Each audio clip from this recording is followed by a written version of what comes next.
Hey, j'espère que vous allez bien. Aujourd'hui je vous retrouve dans une nouvelle vidéo. Alors, cette vidéo n'était pas prévue à la base. J'avais prévu de faire cette vidéo fin septembre, donc de la tournée fin septembre. Et finalement, je vais le faire maintenant. On est vraiment début septembre et j'ai pas compté mes lectures du mois de septembre du coup dans cette vidéo aussi. Puisque j'ai vraiment lu trop de livres. Dans cette vidéo, j'ai 31 livres à vous présenter. Donc je me suis dit qu'en termes de quantité, c'était déjà ma stock. Si en plus j'attends fin septembre, ça risque d'être encore plus que ça. Et j'aurai pas le temps du coup de vous parler de tout en une seule vidéo. Donc je me suis dit pourquoi pas faire une vidéo sur mes lectures de l'été. Ça englobe du coup depuis le mois de juin, je crois, il me semble que je vous ai pas fait de vidéo pour le mois de juin. J'avais arrêté la lecture avant pour pouvoir faire ma vidéo jusqu'au mois d'août, donc fin août. J'ai toutes mes lectures avec moi. En termes de catégorie, il va du coup y avoir roman broché comme d'habitude, roman poche, manga et une version e-book, puisque cet été j'ai lu quand même pas mal de e-book et je vais pouvoir vous en parler aujourd'hui. Donc bah écoutez, j'espère que cette petite vidéo vous plaira et je vous laisse avec la suite. Avant d'entamer cette vidéo, je voulais juste vous montrer, j'ai acheté ça sur Amazon durant l'été, j'ai pu le remplir en rentrant. C'est ce petit carnet-ci, alors vous en avez beaucoup qui existent, différentes versions. Celle-ci c'est une version assez basique qui coûtait 8 € je crois. Pour l'année prochaine je vais prendre une version à 15 qui est une version reliée qui sera beaucoup plus pratique parce que je vous avoue que celle-ci est un peu molle. Mais en gros c'est des petits carnets comme ça dans lesquels vous pouvez noter vos lectures. Et notamment du coup j'ai noté pas mal de lectures. Bon celles-là elles sont pas encore complétées parce que c'est les derniers livres que j'ai lus. Mais j'ai mis pas mal de livres que j'ai pu lire avec notamment mes avis. Et ça va beaucoup me servir pour cette vidéo parce que je vais pas vous mentir, ça fait un moment que j'ai lu certains livres et du coup je me rappelle pas totalement tout ce que j'ai pu penser de ces livres là quoi. Donc du coup ça va m'être fort pratique je pense. On va donc commencer tout naturellement par les brochets, donc je vais vous montrer la pile que j'ai. Alors j'en ai pas lu non plus énormément, mais ce qu'il y a c'est que j'ai lu vraiment des gros brochets, donc du coup c'est vraiment hyper ma stock. Notamment j'en ai terminé un que j'avais commencé au mois de mars, je peux vous dire que j'étais fort contente de l'avoir terminé. Donc, le premier qui est sur ma liste ici c'est La Bête du Gévaudan de Brian Perrault qui est comme ceci, et c'est un conte interdit. Alors des contes interdits je vais vous en présenter que 2 je crois, en sachant que vous en aurez beaucoup plus pour la prochaine vidéo puisque déjà là on est début septembre comme je vous ai dit, on est exactement le 7 septembre et j'en ai lu déjà 2, donc du coup je pense que vous en aurez un petit peu plus dans la prochaine vidéo, mais là en tout cas j'ai lu déjà pour commencer La Bête du Gévaudan. C'est le tout dernier qui est sorti en français à l'heure où je filme cette vidéo, les autres sont prévus pour le mois d'octobre et novembre. J'en ai parlé sur Instagram, si ça vous intéresse n'hésitez pas à me mettre un commentaire et je vous répondrai en fait en vous expliquant un petit peu ce qui va se passer, parce qu'il va y avoir pas mal de changements en termes de contes interdits, notamment pour la distribution en France. Donc ici on est avec un personnage, alors je me rappelle plus son nom, je l'ai pas noté donc je pourrais pas vous les donner. La plupart du temps je vais dire un protagoniste ou un personnage principal parce que j'en ai lu tellement que je ne sais plus qui est qui, mais en gros on est avec lui qui est dans une vie qui est pas non plus extraordinaire, il se plaît pas spécialement et il va écouter, comme on dit dans le milieu, c'est la petite voix dans sa tête qui va le guider jusqu'à des trucs pas ouf. Et tout le long de l'histoire en fait on suit justement ce personnage là et son évolution à travers le livre. C'est un conte interdit que j'ai énormément aimé, pas spécialement tant par le côté historique du livre en fait, mais plus par la construction qui a pu avoir, qui a été faite par l'auteur, que je trouve hyper intéressante. C'est une construction que j'avais jamais vue jusqu'à maintenant et j'ai énormément apprécié la dernière partie du livre, notamment donc du coup tout ce qui va être le plus intense en fait dans le livre en général, c'est la dernière partie, j'ai énormément aimé. Il fait partie de mes contes interdits préférés, je l'ai fait lire à ma mère, je l'ai fait lire à ma soeur qui n'a pas l'habitude de lire et elle a beaucoup apprécié. J'ai énormément aimé celui-ci et il faudra que je vous refasse une vidéo sur les contes interdits parce que mon classement a beaucoup changé et je crois que je vous en avais pas fait de vidéo classement de contes interdits, donc faudra que je le fasse. Je sais plus trop combien j'en ai lu mais je me rapproche des 10 en tout cas, et celui-ci pour moi vaut grave le coup d'être lu. En plus les chapitres sont très petits, vous avez des chapitres qui sont vraiment très courts, par exemple le 33 fait 2 pages quoi, donc c'est vraiment hyper bien et j'ai beaucoup apprécié. À savoir qu'au Québec il est sorti en même temps que le Bonhomme 7 heures, que j'ai lu en version e-book et dont je vais vous parler dans la vidéo après, mais entre les deux je préfère quand même celui-ci. Je vous prépare une vidéo un petit peu plus détaillée où je rentrerai un petit peu plus dans les personnages et tout concernant les contes interdits. Tu sais c'est ce que j'aime bien faire en général, faire des vidéos justement un petit peu plus explicatives concernant les contes interdits en version duo là comme je vous ai déjà fait d'ailleurs. J'ai terminé enfin l'énorme pavé qui est l'Empire du Vampire, on est sur du 970 pages contrairement à La Bête du Gévaudan qui faisait 224. Donc on est vraiment sur un livre qui est très mastoc et j'ai mis hyper longtemps à le lire puisque c'est celui-ci que j'ai commencé au mois de mars et que j'ai terminé du coup au mois de juin. C'est un livre que j'ai beaucoup apprécié.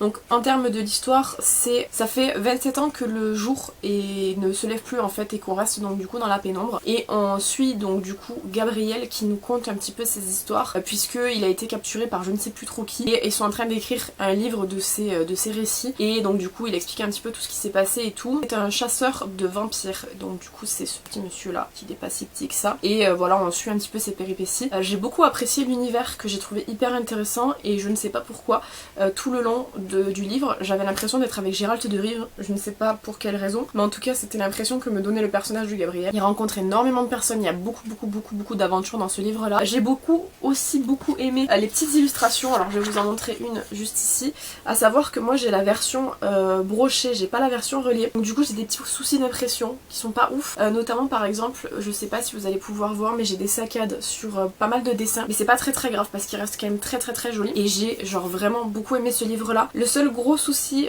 que j'ai eu, et ça reste un souci qui est presque logique, c'est que le livre est beaucoup trop gros, beaucoup trop lourd. C'est la version brochée, je crois qu'il fait presque 1 kg il me semble, et en fait du coup je pouvais pas le lire dans le lit et ça m'handicapait beaucoup parce que je suis une grande lectrice du soir, je préfère lire le soir qu'en journée parce que je trouve que c'est mieux pour moi en tout cas. Je lis quand même en journée quand je peux et quand j'ai le temps, mais je préfère lire le soir et du coup celui-ci je pouvais pas le lire le soir parce qu'il est beaucoup trop lourd. Enfin si vous mettez un livre comme ça au-dessus de votre tête, s'il tombe vous allez avoir très mal et puis même au bout d'un moment ça fait mal au poignet. Mais sinon j'ai vraiment kiffé, le pire truc c'est ça, c'est que genre si le livre avait été pas mal mais sans plus j'aurais dit ok bah je prends pas le tome 2. Le problème c'est qu'il y a un tome 2 qui va arriver que j'ai genre vraiment aimé, j'ai trop hâte de savoir la suite donc malgré le fait que j'avais dit que j'achèterais pas le tome 2, je pense que je l'achèterai quand même. Vraiment incroyable à découvrir si vous aimez un petit peu cet univers là, un petit peu fantastique, un petit peu vampire et tout. Je vous le conseille, il est vraiment très bien. Les 900 pages se ressentent un peu quand même parce que ça reste quand même 900 pages à avaler, c'est énorme. Mais vous êtes tellement content de lire l'histoire que voilà, j'étais contente de le terminer mais j'étais un petit peu triste aussi parce que l'histoire va me manquer. Donc celui-là pareil je vous le conseille, comme La Bête du Gévaudan, c'est pas le même genre de livre mais ça se passe tout aussi bien quoi. Troisième brochet que j'ai terminé, c'est le tome 2 de la saga d'Hadès, A Game of Retributions. J'ai le tome 3, je l'ai acheté hier ou avant-hier je crois, donc je vais pouvoir terminer cette saga là. Si jamais vous savez pas, bon déjà premièrement j'ai fait un vlog lecture que je vous mets juste ici, je sais plus où c'est, ou ici. Un des deux. Si jamais ça vous intéresse de voir. Alors dans mes vlogs lecture je parle pas plus que ça parce que je sais de toute façon que je viendrai à faire ces vidéos bilan donc ça sert trop à rien que je m'étale, mais en tout cas ça vous permet d'avoir un avis à chaud sur la lecture. La saga d'Hadès c'est tout simplement la même saga que Hadès et Perséphone sauf que au lieu d'être du point de vue de Perséphone on est du point de vue d'Hadès. À titre personnel, après avoir lu du coup 2 tomes de cette saga là, j'ai lu entièrement la saga Hadès et Perséphone. Il me manque que le dernier tome, le tome 4 je crois là qui est tout of Chaos, je crois il me semble, qui est pas sorti encore en France. Je préfère la saga Hadès parce que vous avez beaucoup plus de dieux qui sont mis en avant. On en apprend plus sur leur personnalité, sur ce qu'ils font. Je trouve que c'est plus intéressant si jamais vous préférez la mythologie à tout ce qui est plutôt romance. Romance ça va plutôt être dans Hadès et Perséphone, elle est très mielleuse, très niaise. D'ailleurs elle m'énerve très souvent. Je vous l'ai déjà dit de toute façon quand je vous avais parlé d'Hadès et Perséphone. Mais dans la saga d'Hadès vous avez plus le côté mythologie qui est mis en avant.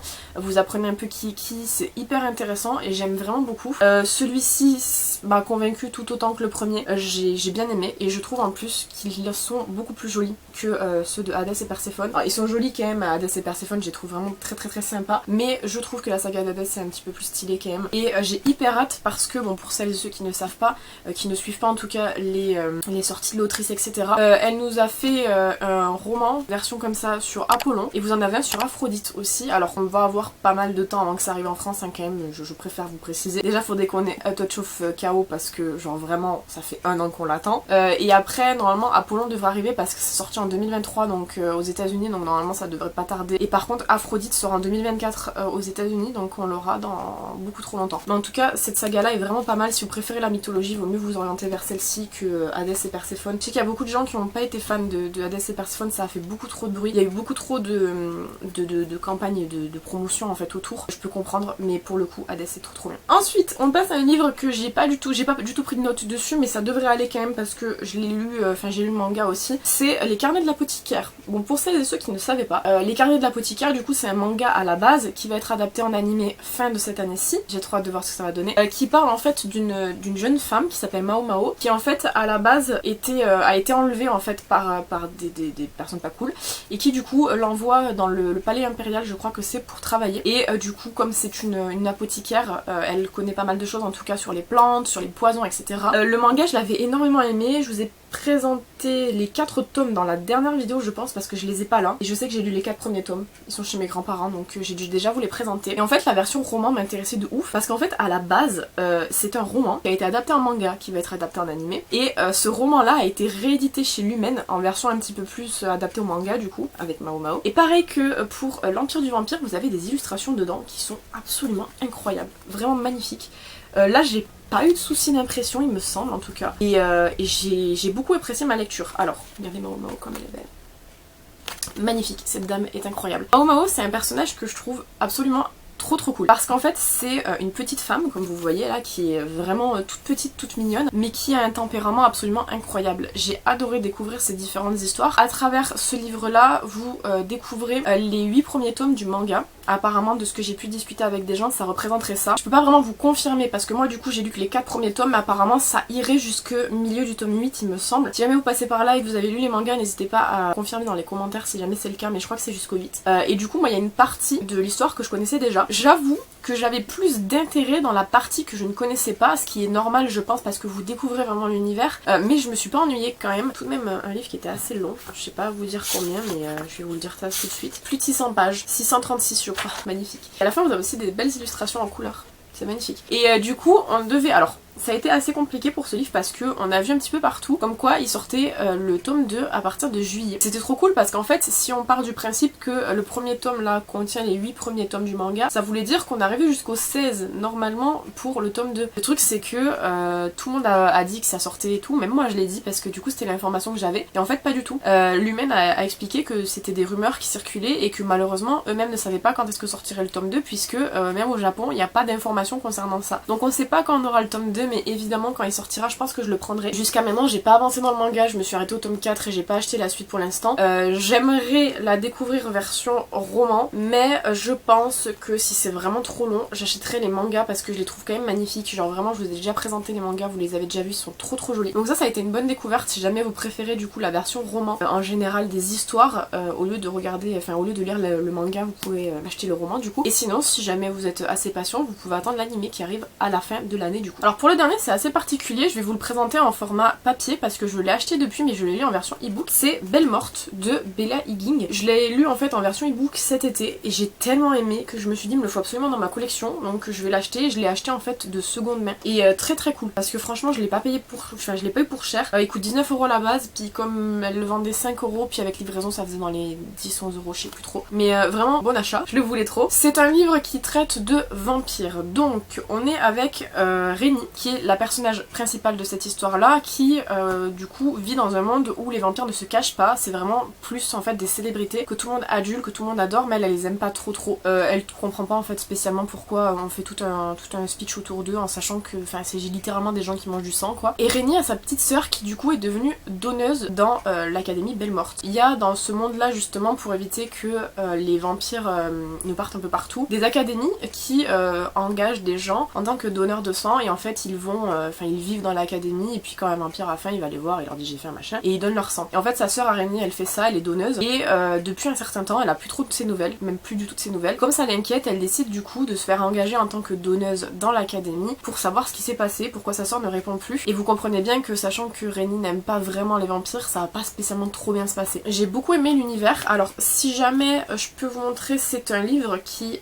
est adapté d'une fiction Wattpad si jamais vous voulez savoir. J'en ai lu quelques-uns, enfin 2 je crois en tout cas qui ont été adaptés d'un truc Wattpad. Pour le coup j'ai trouvé que c'était hyper bien quand même, c'était hyper bien écrit, hyper bien construit. On reste quand même sur une histoire assez basique, mais j'ai trouvé que c'était quand même plus adulte que ce à quoi je m'attendais. Alors je pense pas que ce soit dans la catégorie des romans ados, je pense pas en tout cas, mais j'ai beaucoup apprécié. Si vous aimez en fait l'univers vampire, vous allez beaucoup aimer. Moi c'est ce qui m'a fait principalement je pense aimer autant, parce que c'est vrai que du coup tout ce qui est histoire de vampire et tout c'est un petit peu toute mon adolescence avec The Vampire Diaries, Twilight et tout, genre c'est vraiment mon adolescence. En tout cas j'ai beaucoup aimé. Alors le personnage de Rémi c'est un personnage qui est quand même assez mastoc, c'est quelqu'un qui a des idées et qui les met en place en fait et qui n'a pas peur de les donner, de les dire, d'assumer en fait ses idées. Quand elle dit qu'elle n'aime pas les vampires, elle n'aime vraiment pas les vampires et elle leur fait comprendre très facilement. Et à côté de ça on a du coup un personnage masculin qui est Edmond, qui lui est un vampire du coup et qui d'une façon a envie d'aider quand même Rémi à comprendre ce qui s'est passé parce que lui aussi trouve ça bizarre qu'elle ne réponde plus. Le seul point négatif pour moi dans ce livre-ci que j'ai trouvé un peu dommage, c'est le fait que Rhaenys parle au présent et en mode normal, et que Edmond parle de lui à la troisième personne. J'ai trouvé ça mais genre vraiment chiant à lire. Alors après je me suis adaptée forcément parce que j'avais envie de savoir ce qui se passait, donc j'y prêtais plus spécialement trop attention. C'est vrai qu'au début du livre ça m'a saoulée. Je comprenais pas, j'avais du mal à switcher entre le fait que Rhaenys parle d'elle puis après lui il parlait de lui à la troisième personne, donc c'était un peu, voilà, c'était relou. Et sinon c'est un point de vue alterné, j'ai oublié de vous le dire. Donc là vous avez Rhaenys qui parle, puis après il y a Edmond quelque part sûrement qui là, voilà. Et c'était trop cool, franchement j'ai adoré cet univers là. Et j'ai été en boutique la semaine, enfin ce début de semaine là, on est quel jour? On est jeudi. En début de semaine j'ai été en boutique, j'ai pris le tome 2 que j'ai hyper hâte de lire et d'en savoir plus parce que c'était hyper intéressant et j'ai beaucoup aimé.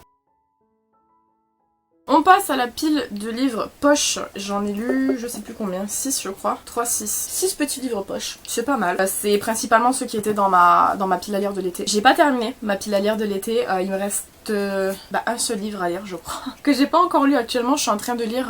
Qu'est-ce que je suis en train de lire en ce moment? Un Agatha Raisin. Donc du coup je vais pas encore le lire tout de suite. J'ai jusqu'à la fin du mois de septembre pour pouvoir le lire. Donc je pense que ça ira. Il y avait pas mal de livres là que vous allez pouvoir voir. Si vous avez vu ma vidéo pile à lire de l'été, vous allez pouvoir retrouver ici. Alors le premier que j'ai terminé, alors lui il était dans ma... Je crois qu'il était dans ma pile à lire de l'été il me semble, en tout cas. Je l'ai bouffé. Je l'ai lu en un jour. J'ai trop aimé. C'est Tempête du Sud de Brittany C. Cherry qui fait partie de la série Compass. Alors ce livre là à la base je l'ai acheté parce que je le trouvais joli. Faut quand même avouer que les versions poche comme ça sont beaucoup plus jolies que les versions classiques, puisque les versions classiques vous avez littéralement un gars dessus. Alors je ne sais pas, enfin si je sais, je comprends, c'est pour attirer les femmes et tout, mais les versions de livres où c'est qu'il y a des mecs dessus, ou des torses, ou des bras, ou des non, c'est pas beau. J'aime pas. Il y a plein de livres que j'achète pas parce que justement il y a des gros abdos en plein milieu dessus. Je trouve pas ça esthétique, ok? Genre j'ai pas envie d'avoir des abdos dans ma bibliothèque, mais en version poche ils sont beaucoup plus jolis. Tempête du Sud j'ai acheté parce qu'il était beau, et en même temps j'avais acheté Lueur de l'Est que vous verrez dans la prochaine vidéo puisque je l'ai terminé début septembre. C'est une dinguerie cette série. C'est de la new romance. Moi la romance à la base ça me plaît pas plus que ça. C'est un genre avec lequel j'ai pas d'affinité. Ce livre m'a convaincue sur ça et après j'ai lu d'autres trucs que j'ai bien aimé grâce à ce livre là. Il a emboîté le pas. On est du coup sur la série Compass avant que j'oublie. Chaque livre est indépendant. C'est des histoires qui ont rien à voir avec les uns avec les autres. Donc si jamais par exemple vous voyez Tempête du Sud puis après vous avez Étoile du Nord par exemple, vous pouvez les lire dans ce sens là, y a pas de problème. Tempête du Sud, alors les protagonistes je sais plus comment ils s'appellent, je me rappelle pas. Il y a Kennedy, il y a Jax je crois, il me semble que c'est dans celui-là. Donc Kennedy est une femme qui est mariée et en fait il y a un drame dans sa vie qui fait qu'elle s'entend plus du tout avec son mari et son mari la met à la porte. Elle décide donc de rejoindre sa sœur qui lui propose en fait d'habiter dans une maison qu'elle vient de rénover avec son mari, et sa sœur part en vacances en ce moment, donc du coup elle va dans la maison toute seule et puis elle commence à découvrir un petit peu les gens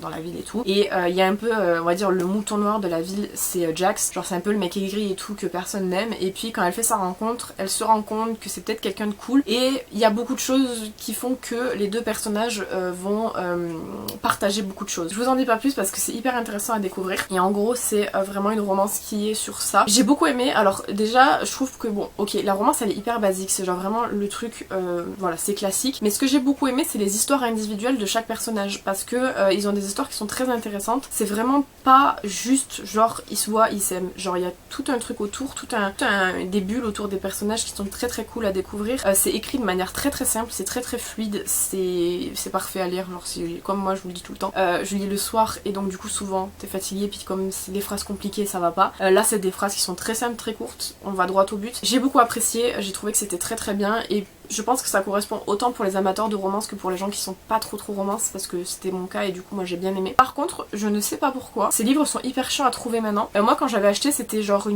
c'était avant l'été du coup, enfin c'était pendant l'été, c'était genre fin juin je crois. Les deux étaient ensemble, genre Tempête du Sud et Lueur de l'Est, ils étaient ensemble sur un... mettez les livres là, bref un truc où pour acheter les livres, et je sais pas pourquoi maintenant les autres j'arrive pas à les trouver. Donc bon écoutez, si vous trouvez un lot des 4 prenez les 4, si vous les trouvez en indépendant prenez-les, mais ouais il faut que j'achète le reste parce que genre vraiment pour le coup ces romances là je les ai trouvées trop bien. Là c'est que Tempête du Sud, mais Lueur de l'Est est tout aussi bien, je vous en parlerai dans la prochaine vidéo. Mais j'ai beaucoup apprécié et franchement c'était vraiment pas mal à découvrir. Vous avez 528 pages. On passe à un Gilles Le Gardinier. J'avais envie de prendre un Gilles Le Gardinier pour l'été. Les Gilles Le Gardinier en général c'est du slice of life, c'est genre hyper basique, hyper simple, mais c'est mignon. C'est des petits livres qui se calent bien entre deux lectures, donc j'ai pris Demain j'arrête de Gilles Le Gardinier. Je crois que j'en ai encore 2 à lire dans ma bibliothèque de Gilles Le Gardinier, puis après j'aurais terminé mes Gilou. J'aime beaucoup en général les Gilles Le Gardinier. Celui-là ça a été un moyen. Contrairement à d'autres que j'ai pu lire, j'ai trouvé qu'il était pas nécessairement ouf. Bon c'est la version collector donc c'est cool quand même, que j'ai un peu abîmé ici, je suis dégoûtée. C'est donc du coup l'histoire de Julie qui bon bah elle vit sa petite vie tranquille, puis un jour il y a son voisin qui va emménager, puis elle trouve que son nom est plutôt rigolo, son nom de famille, et donc du coup elle commence à s'intéresser à lui, à faire des recherches, et puis elle se rend compte que c'est une personne bien spécifique quoi on va dire. C'est très basique, j'ai pas retrouvé spécialement énormément de plaisir en lisant, mais en même temps je me suis pas fait chier non plus. On va dire que c'est une lecture que je pense que je vais oublier parce que elle m'a pas spécialement hyper marquée. Alors je l'ai annoté quand même beaucoup parce que ça reste d'un slice of life, donc je trouve que c'est facile à annoter. Enfin moi en général j'annote surtout les passages avec des citations qui me touchent, qui me font plaisir, voilà, que si jamais j'ouvre je relis je vais rigoler ou genre je vais trouver ça triste ou peu importe quoi. Mais en dehors de ça c'est pas une lecture qui m'a spécialement hyper marquée. C'est sympa parce que c'est Gilles Le Gardinier, puis j'aime beaucoup sa plume, mais en dehors de ça aurait pu être n'importe qui d'autre qui aurait écrit ça, j'aurais peut-être pas autant aimé. Donc voilà, j'ai trouvé qu'il était cool, mais c'est pas spécialement le meilleur livre de Gilles Le Gardinier. Voilà, je l'ai lu parce que je l'avais, mais pas convaincue spécialement plus que ça quoi. J'ai lu également du coup en version slice of life Mémé dans les orties de Aurélie Vallogne. Aurélie Vallogne c'est une autrice que je vois beaucoup, notamment parce qu'en fait ses livres sont très particuliers, puisque vous voyez, bon c'est le titre Mémé dans les orties, mais ils sont très jolis. J'en ai un autre aussi, Minute Papillon. Voilà, je le vois dans ma bibliothèque juste ici. C'est des livres que je trouve très beaux et j'avais acheté ça de seconde main. J'ai pas été énormément convaincue non plus. On est avec Ferdinand qui a voilà 83 ans je crois, me semble, qui aime pas particulièrement ses voisines, il aime bien se chamailler avec et tout. Et du coup bah tout le monde s'en plaint un petit peu de Ferdinand parce que voilà c'est un monsieur qui aime bien rigoler, mais les autres aiment pas trop rigoler avec lui. Et du coup ils font remonter à sa fille que ça devient un petit peu insupportable et tout. Et du coup sa fille veut le mettre en maison de retraite, mais lui ça le chante pas trop. Donc il essaye un petit peu de montrer à sa fille qu'il est capable d'être indépendant et qu'il est capable de rester chez lui, à s'occuper de lui-même. En fait il a pas envie de partir en maison de retraite. C'est ce genre de slice of life là, avec le côté personne âgée qui est très mignonne, qui est vraiment qui prend au cœur quoi, c'est mignon. Maintenant c'est pas non plus marquant comme Gilles Le Gardinier. J'ai pas spécialement trouvé qu'il y avait quelque chose de particulier qui faisait que ce livre là valait plus le coup d'être lu que quelque chose d'autre. J'étais contente de l'avoir lu, ça m'a fait plaisir sur le coup, mais c'est pas un livre que je vais retenir dans le temps je pense, parce que il n'y avait pas de choses comme je vous dis qui m'a particulièrement, moi en tout cas à titre personnel, émue, ou ça m'a émue parce que forcément ça parle de personnes âgées, mais je veux dire ça m'a pas marqué quoi. Donc c'est un peu dommage parce que du coup je rentre dans la catégorie enfin je rentre dans les lectures de Aurélie Vallogne et pas spécialement avec le meilleur je pense, parce que franchement Aurélie Vallogne j'en ai tellement entendu parler et là je comprends pas trop, donc je vais en lire d'autres quand même parce que j'ai envie de découvrir et comprendre pourquoi les gens aiment autant cette autrice là. Mais là pour le coup avec celui-ci c'est pas la meilleure entrée en matière on va dire. Il fallait forcément que je lise un livre true crime parce que j'adore ça, et j'avais pris du coup de Pierre Bellemare Les Crimes Passionnels 2, 25 histoires vraies. Et ça en fait on lisait une histoire avec ma soeur, enfin une histoire chacune, quelques soirs, parce que forcément il y en avait 25, on n'a pas pu tenir pendant toutes les vacances, mais c'était trop bien. C'est vraiment des histoires qui sont comme par exemple quand vous regardez Faites entrer l'accusé, ou quand vous regardez Crimes et faits divers, enfin bref c'est vraiment du true crime. Et là c'était lié vraiment à l'amour du coup, c'était toujours comme son nom l'indique des crimes d'amour, donc c'était hyper cool à lire. C'est vrai que du coup Pierre Bellemare il a fait énormément de livres, alors là c'est pas que Pierre Bellemare, il y a aussi Jean-François Namias qui a écrit. Il a fait énormément de livres et j'ai envie d'en découvrir beaucoup plus parce que c'est hyper cool à lire, c'est très chill, c'était vraiment hyper bien, j'ai beaucoup aimé, ma soeur aussi a beaucoup aimé, et je pense qu'il est un peu plus marquant que les deux derniers livres que je vous ai présentés, ce qui en soi est vraiment bizarre parce que ça devrait pas être le cas. On a également L'Or que j'ai terminé du coup, qui était également dans ma pile à lire de l'été. C'est de la mythologie. Pour celui-ci, vous avez 704 pages. C'était, je crois, un des plus gros que j'avais pris. Ce livre-là m'a beaucoup perturbée. Donc, vous avez tous les 7 ans un événement qui est mis en place sur 4 jours ou une semaine, je sais plus, je crois que c'est 4 jours il me semble, où tous les dieux redescendent sur Terre, deviennent mortels, et en fait, vous pouvez donc du coup les tuer, et chaque personne, enfin chaque dieu qui est tué, vous prenez ses pouvoirs. Donc par exemple, si jamais vous voulez les pouvoirs de Apollon, il faut tuer Apollon, et vous récupérez ses pouvoirs. Mais du coup, après par la suite, vous allez être chassé, donc faut bien réfléchir quand même. Et forcément, il y a beaucoup de gens qui veulent leur peau. Et ensuite, L'Or qui, du coup, participe à cet événement-là un petit peu malgré elle, et on suit en fait tout simplement son histoire. Et c'est hyper intéressant, vous avez beaucoup de personnages qui rentrent en lice, on va dire. Le seul problème, et ça c'est l'énorme problème que j'ai eu pendant au moins 2 tiers du livre, c'est de la mythologie, donc vous avez énormément de personnages, c'est hyper compliqué de se rappeler qui est qui. Et je me suis rendu compte du coup aux 2 tiers du livre que vous avez avez un petit tableau à la fin avec qui est qui. Voilà. Donc si jamais, vous voyez, vous avez plusieurs pages qui expliquent qui fait partie de quoi, avec quel pouvoir il a et tout. Si j'avais vu ça depuis le départ, ça aurait été tellement plus simple. Mais c'est vrai que ma lecture a été ralentie par le fait que des fois il y avait des personnages que je savais plus qui était qui. Et du coup ça a été assez compliqué, mais ça reste un livre que j'ai beaucoup aimé. Ça traite de mythologie, donc c'est toujours hyper intéressant. Vous avez un petit peu d'amour, vous avez beaucoup de bagarres.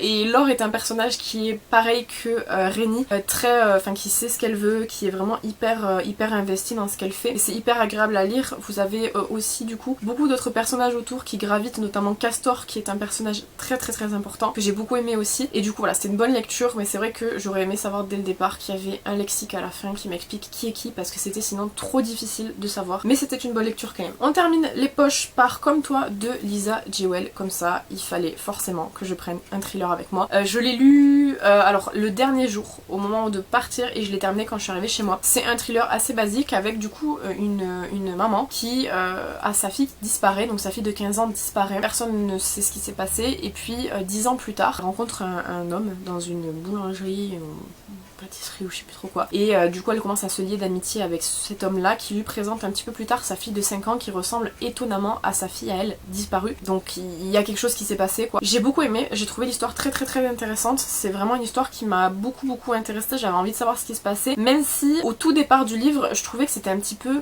presque obvious ce qui allait se passer parce que c'était dans la logique des choses et puis en fait au final c'est pas ça qui se passe. Donc voilà, j'avais ma certitude au départ qui n'était pas bonne, mais j'ai beaucoup apprécié quand même ma lecture. En plus je trouve que la version collector est très jolie, genre pour le coup vraiment magnifique, et j'ai hâte de découvrir d'autres livres de Lisa Jewell parce que je trouve que c'est une écriture très simple, très basique mais qui fonctionne très bien. Donc celui-ci j'ai également beaucoup aimé. On passe au manga, j'en ai pas mal à vous présenter. Bon, je sais pas dans quel sens ils sont, probablement dans le mauvais sens, mais c'est pas grave. Bon, il y en a, je vous avoue, je me rappelle pas. Genre là, j'en vois un, je sais plus du tout. Enfin, je sais que j'avais pas aimé, mais je me rappelle plus c'est quoi l'histoire. Donc on va commencer par lui. Le loup de Hinata. J'ai 2 tomes. Là, c'est le tome 1. Alors franchement, j'ai vraiment presque survolé ma lecture. J'ai lu toutes les pages, tout a été lu. J'ai rien compris. Je vous l'avais déjà dit avec d'autres mangas que j'ai pu vous présenter qui étaient quand même assez vieux. Je pense que quand c'est beaucoup trop vieux, je me rappelle pas et j'ai pas envie de rentrer dans l'histoire plus que ça, donc pour le coup non, j'ai pas aimé celui-ci. J'ai le tome 2, je sais pas si je vais le lire ou pas parce que franchement pour le coup c'était un petit peu une perte de temps, j'ai pas aimé, donc je pense que celui-ci c'est un non pour moi. Malheureusement ça arrive des fois, mais non, j'ai pas trouvé ma lecture très cool quoi. Ensuite le premier tome du manga Le Château Solitaire dans le Miroir. Vous avez le film qui est sorti hier, du coup, qui est sorti le 6 septembre. J'avais trop envie d'aller le voir, mais mon cinéma ne le passe pas, je suis dégoûtée. Du coup, c'est un petit manga comme ça, donc attendez que je me remémore. Oui, voilà, c'est une jeune fille qui, en fait, va à l'école et elle se sent pas à sa place à l'école. Du coup, elle n'y va pas vraiment, et un jour, quand elle est dans sa chambre, en fait, elle a son miroir qui s'allume, et du coup, elle décide d'aller voir, et elle traverse le miroir et se rend dans ce château-ci, dans lequel elle voit qu'elle est avec plusieurs collégiens, et c'est ça l'histoire globalement. Je peux pas vous en dire plus pour éviter de vous spoil, mais j'ai trouvé que c'était hyper cool, l'univers est très sympa, c'est un univers fantastique que j'ai trouvé très cool. Il y a les personnages aussi qui sont vraiment très beaux et les designs sont vraiment magnifiques. Et j'ai hâte de voir du coup le tome 2, je sais pas quand est-ce qu'il sort, je me suis pas renseignée, mais en tout cas j'ai bien aimé celui-ci et je vous le recommande si vous aimez l'univers un petit peu fantastique, fantasy. Je pense que j'ai pas besoin de m'étaler plus que ça sur le tome 2 de One Piece. Je vous avais dit que j'avais recommencé à lire mes tomes de One Piece, j'en ai 17, donc avec un tome tous les 3 mois, on va faire un moment je pense. Ça reste une valeur sûre je trouve en termes de manga. La série est sortie il y a pas très longtemps, je vous en parlerai dans une autre vidéo, je vais pas m'étaler là parce qu'à mon avis la vidéo va être déjà hyper longue. Mais en tout cas j'ai beaucoup aimé et ça reste comme je vous dis une valeur sûre. Le tome 2 de Demon Slayer School Day, pareil je vous avais parlé du tome 1 il y a pas hyper longtemps dans l'autre vidéo en fait. C'est tout simplement un manga avec les personnages de Demon Slayer qui vont à l'école. Vous avez les piliers d'un côté, enfin voilà c'est vraiment genre le Demon Slayer mais version école. C'est hyper drôle, c'est trop cool et le tome 3 est sorti il y a pas longtemps, je pense que je vais aller le prendre. J'ai vraiment beaucoup aimé. Je trouve vraiment que cette adaptation là est très cool. J'ai voulu laisser une chance à l'Éden des sorcières en lisant le tome 2. J'ai pas eu spécialement trop d'affinité, je crois que celui-là en plus j'ai fait une petite feuille dessus. J'ai trouvé quand même qu'il était mieux que le tome 1, mais ça reste quelque chose, je vais pas prendre la suite parce que je suis pas plus convaincue que ça. C'est un monde dans lequel les sorcières ne sont plus censées exister, la nature non plus n'existe plus, et cette petite jeune fille-ci vivait sous terre avec sa mamie, et du coup forcément il y a des chasseurs qui cherchent les sorcières pour pouvoir comprendre un petit peu ce qui se passe et tout, et elle se fait malheureusement capturer. Donc du coup c'est ça, c'est le tome 2, c'est ce que je vous ai résumé, c'est le tome 1, mais non, j'ai pas été, j'aime bien l'univers, je le trouve sympathique, mais j'ai pas eu spécialement plus d'affinité que ça, malgré le fait que je trouve que Hawk, le loup, est hyper stylé, genre vraiment je le trouve incroyable, il est là, il est magnifique. Mais non, j'ai pas... non, pas plus que ça. Donc ça, je pense que c'est pas une série que je continuerai. J'ai lu le tome 2 de Hachi et Maruru, Chat des rues, comme ça. J'attendais avec impatience le tome 2 parce que j'avais beaucoup aimé le tome 1. C'est, comme son histoire l'indique, sur des chats de rue. Donc vous suivez leur aventure, quand ils rencontrent d'autres chats, les trucs de territoire, l'adoption d'autres chats, enfin bref, voilà, c'est vraiment assez basique, mais c'est trop mignon, j'aime trop. La relation entre les deux chats aussi est trop mignonne, genre vraiment fraternelle et tout, j'aime trop. De toute façon c'est sur les chats, donc forcément j'allais aimer. J'ai terminé la trilogie Stitch et le Samouraï, comme ceci, avec le tome 3 qui est trop beau, qui est rose, magnifique. C'était une petite série assez cool, j'aime beaucoup le côté décalé en fait entre le Samouraï et Stitch qui est trop mignon, trop bête, et le samouraï il est vraiment dans l'idée de faire sa guerre et tout, mais genre en même temps il voit Stitch, il est trop mignon et du coup il devient complètement gaga comme nous avec les chats. C'était cool, c'était mignon, c'était fun, mais c'est terminé. Je suis un peu déçue, mais voilà, j'ai quand même bien aimé. J'aime bien l'idée de prendre des personnages Disney et de les inclure dans des trucs, genre dans des trucs avec les samouraïs par exemple. Vous avez vu pareil avec Max, je crois que c'est, et vous avez, j'ai vu il y a pas longtemps un manga comme ça sur Kirby, voilà. Mais j'aime bien l'idée et j'ai bien aimé cette petite trilogie là. On m'a demandé par contre si c'était adapté aux enfants de moins de 10 ans je crois, ou de 10 ans. Il est déconseillé au moins de 12 ans parce que vous avez quand même des scènes de combat, alors c'est pas non plus des grosses scènes de combat, ok, mais il y a marqué 12 ans, alors je préfère vous dire 12 ans quand même. Et ensuite j'ai lu les 2 premiers tomes de Angel of Death, comme ça, c'est les 2 seuls que j'ai. Je pense que je prendrai pas la suite uniquement parce qu'il y a un animé qui existe et que ça me fait save ma monnaie, comme ça au moins. C'est trop cool, alors c'est sur une jeune fille qui est ici, qui s'appelle Rachel, qui se réveille dans un hôpital et en fait elle veut sortir de l'hôpital mais elle se rend compte que chaque étage il y a quelqu'un qui veut la buter. Voilà globalement de quoi ça parle. J'avais acheté les 2 premiers tomes en lot parce qu'ils étaient discount, genre on en payait qu'un seul au lieu d'en payer 2 et du coup ça permettait de découvrir, c'était trop bien, j'ai bien aimé. Et Zach là, le personnage est à la fois bête et ouais non il est bête. J'ai bien aimé, j'ai trouvé que c'était cool et comme je vous dis je pense que je prendrai pas la suite à part si je trouve des discounts hyper intéressants parce que tout simplement le manga existe, l'anime existe et que du coup ça m'évite d'acheter les mangas.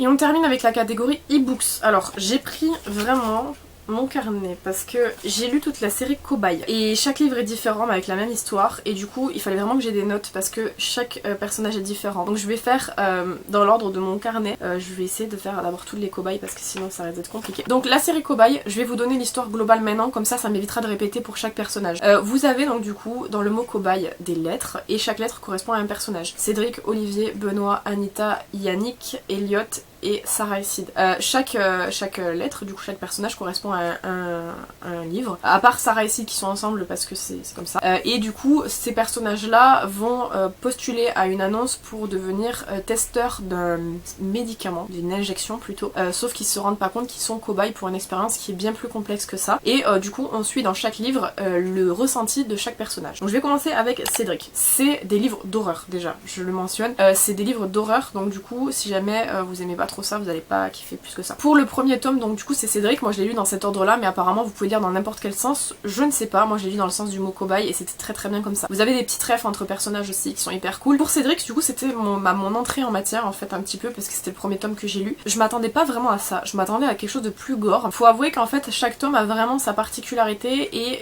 il est gore de façon assez différente. Pour Cédric je l'ai pas trouvé, en fait je suis restée sur ma faim en fait avec le premier tome. J'ai trouvé que ça correspondait pas vraiment à ce que je m'attendais vraiment, parce qu'on m'en a parlé vraiment comme un truc horrifique de ouf et ça l'était pas tant que ça. En tout cas pour Cédric, moi ça l'était mais ça l'était pas assez par rapport à ce qu'on m'avait vanté comme en termes d'horreur quoi. Donc celui-ci m'a pas spécialement trop plu, j'ai mis 3 étoiles. C'est pas qu'il m'a pas plu, m'a pas déplu, mais c'est pas une lecture qui va être spécialement hyper marquante. À savoir que, trigger warning, violence animale dans celui-ci. Pour le deuxième cobaye, on est avec Olivier du coup. C'était une bonne lecture. J'ai mis 3 étoiles uniquement parce qu'il y a beaucoup beaucoup de violence animale dans celui-ci. C'est quelque chose qui moi est assez restrictif en fait, je n'aime pas trop ça. En général quand il y a de la violence animale je termine pas les livres ou alors je ne les lis pas. Mais pour le coup celui-ci je me suis accrochée, franchement ça a été très compliqué parce que genre c'était vraiment hyper détaillé et ça prenait vraiment le cœur. Donc si vous n'aimez pas la violence animale, celui-ci je vous le conseille vraiment pas. C'est le pire de tous concernant la violence animale et c'est uniquement ça qui a fait perdre des points à ce livre là parce que sinon le reste j'ai beaucoup aimé l'histoire, j'ai beaucoup aimé le personnage d'Olivier pour lequel j'avais de l'empathie et pour lequel j'avais de l'affection en fait au final et c'est vraiment dommage qu'il y avait autant de violence animale, mais comme je vous dis chaque livre a vraiment son point spécifique en termes de gore, donc du coup bah, pour Olivier c'était la violence animale forcément. On passe à Benoît. Benoît c'est un passionné de cinéma, donc du coup vous avez beaucoup de refs au cinéma à l'intérieur de ce livre là, ce que j'ai trouvé plutôt intéressant.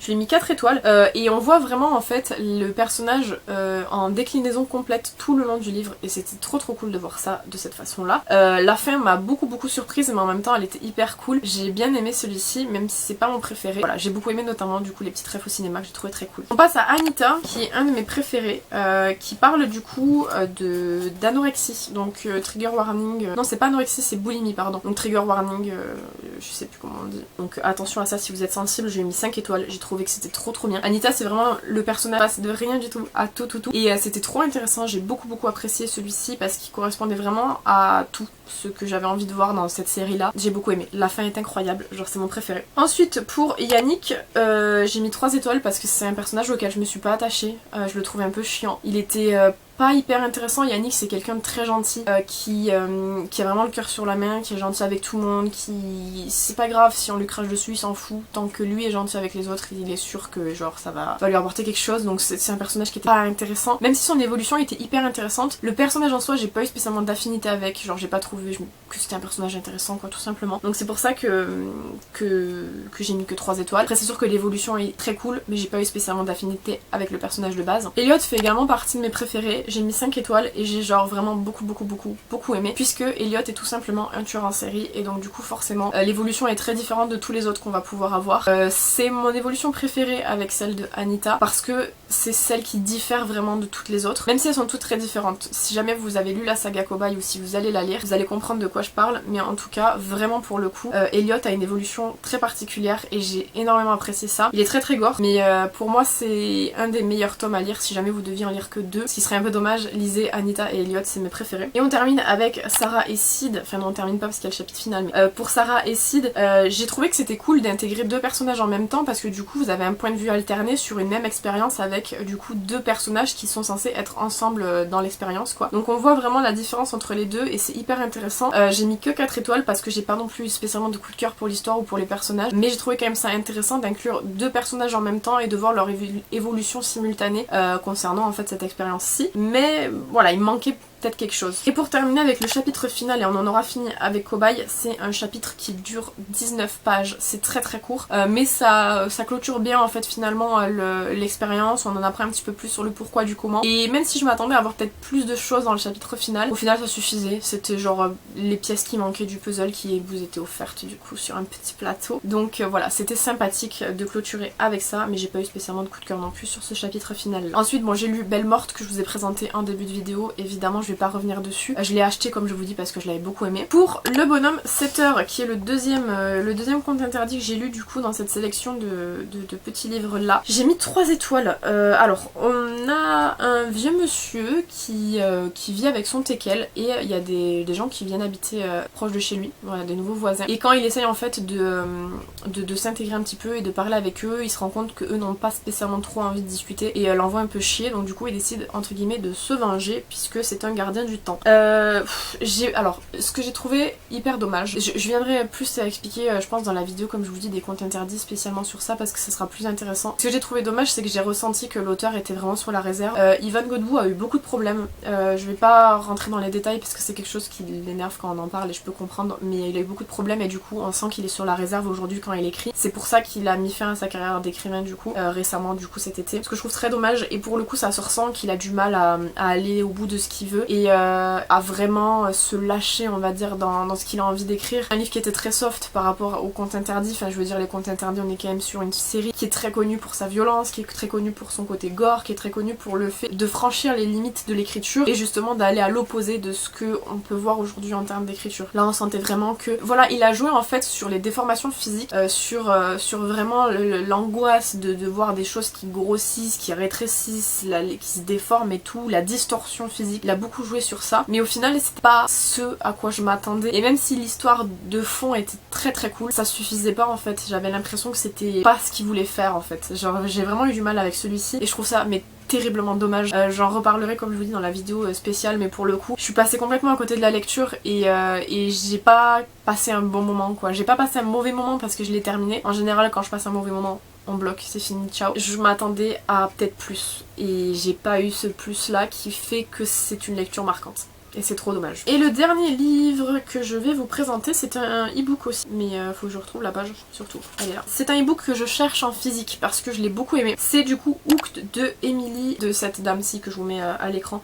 Parce que j'ai mal écrit, genre j'ai écrit vraiment comme un sagouin et du coup je sais plus de qui c'est. On est sur un livre qui est tiré, je crois, il me semble aussi d'une fiction Wattpad, il me semble. Je suis pas sûre, je veux pas m'affirmer trop, mais il me semble que c'est ça. C'est de la dark romance. Et on est avec le personnage de Hook, qui est un personnage qui trempe dans des trucs pas très cool et qui a des problèmes, de gros problèmes avec Peter Michael, qui est pareil, qui trempe dans des histoires pas très fous. Comme Hook a envie d'atteindre un petit peu Peter, il décide de se rapprocher de sa fille Wendy et du coup de se servir de Wendy pour atteindre Peter du coup. Pour public averti, vous avez beaucoup de messages de trigger warning au début, ce que je trouve hyper bien pour de la dark romance. Et pour le coup, je trouvais, bon c'est ma première dark romance du coup, je trouvais que c'était... Enfin, moi on m'a beaucoup parlé de la dark romance comme quelque chose de vraiment mauvais, quelque chose qui vraiment défie les lois de je ne sais quoi, qui est pas acceptable et tout, et on la dénigre beaucoup sur les réseaux sociaux. Pour le coup moi j'ai trouvé que celle-ci était plutôt bien, on n'a pas de passage qui soit non plus abusé. J'ai trouvé qu'elle était bien en fait, que c'était respectueux, que malgré le fait que ce soit de la dark romance, bah c'était pas autant que ce que moi on m'avait vendu. Après comme je vous dis je suis une lectrice de contes interdits à la base, donc c'est vrai que la sensibilité je l'ai plus.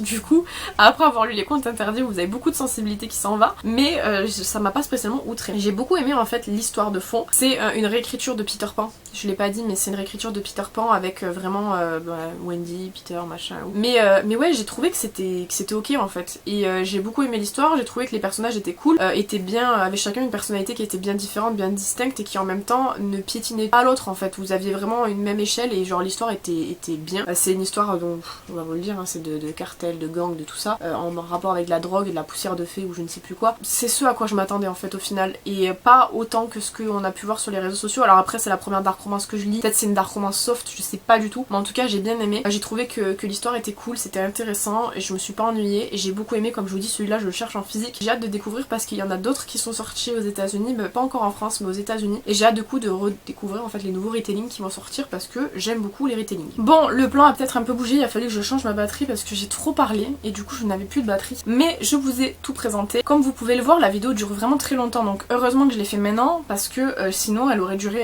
je ne sais pas combien d'années quand je l'aurais fait le mois prochain. Du coup je suis contente, je vais pouvoir mettre de côté ces livres là parce que je vais les amener chez mes grands-parents. Il y en a peut-être quelques-uns que je vais garder ici mais très peu je pense, puisque comme vous vous en doutez, ma bibliothèque est pleine à craquer et je continue à acheter des livres et à avoir la bibliothèque pleine mais à ne pas lire assez rapidement, même si je trouve que je lis quand même assez rapidement, et maintenant j'ai la possibilité de lire en e-book, donc ça va me permettre quand même de pouvoir lire de manière un petit peu plus facile sans embourber ma bibliothèque. Voilà, donc j'espère que cette petite vidéo, longue vidéo, vous aura plu. N'hésitez pas à me dire ce que vous en avez pensé dans les commentaires comme toujours, s'il y a des livres que vous avez lus, qu'est-ce que vous en avez pensé, est-ce qu'il y en a quelques-uns qui vous tentent, que vous n'avez pas encore lus mais qui vous ont donné envie. Quant à moi je vous retrouve bientôt dans une prochaine vidéo. En attendant, prenez soin de vous.